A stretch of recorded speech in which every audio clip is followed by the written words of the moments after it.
dating. Ngayon, does it mean tuloy-tuloy pa yung pag-artista?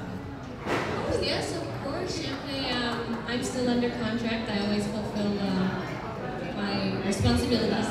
Pero, naniniwala din ako na sobrang importante para sa nanay magbigay ng oras para sa anak. Kasi lately, since women have entered the workforce, maternity leave has gone down and down and down. And marami ng mga babae na hindi nag-breastfeed. At naniniwala ko na it's really very important to focus on your family just as much as you focus on your work. Non-showbiz yung tatay?